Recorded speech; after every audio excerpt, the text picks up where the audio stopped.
নমস্কার, জয় মা ভবতারিণী, হর হর মহাদেব আপনাদের প্রত্যেককে।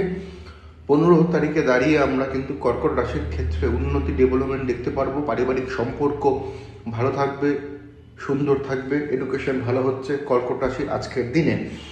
তুলা রাশির ক্ষেত্রে প্রাপ্তিযোগ রয়েছে, কর্মক্ষেত্রে আপনি উন্নতি, ডেভেলপমেন্ট করতে পারবেন। বিশেষ করে ব্যবসার ক্ষেত্রে আজকের দিনে তুলা রাশির জাতক জাতিকারা সম্পর্ক ভালো হচ্ছে, ছোটোখাটো ভ্রমণের সংযোগ সম্ভাবনা রয়েছে।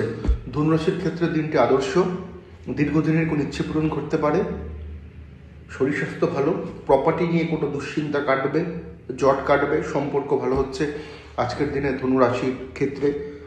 15 তারিখে দাঁড়িয়ে নেগেটিভিটি বৃশ্চিক রাশির ক্ষেত্রে বাধা, জরাজীর্ণতা, পারিবারিক কলহ, আর্থিক চাপ থাকবে, কর্মক্ষেত্রে বিরূপ প্রভাব থাকছে, সম্পর্ক ভালো নয়। মীন রাশির জন্য শরীর স্বাস্থ্য ভালো থাকছে না, আইনি জটিলতা হতে পারে, পারিবারিক কলহ বজায় থাকবে, প্রপার্টি নিয়ে দুশ্চিন্তা বা বিরোধ হওয়ার সম্ভাবনা আজকের দিনে থাকছে। এবং যেই রাশির কথা আমি উল্লেখ করলাম না, তার আজকের দিনে দাঁড়িয়ে 15 তারিখে দাঁড়িয়ে একটা অ্যাভারেজ ফল, মিশ্র ফল প্রাপ্ত করতে চলছে। নমস্কার।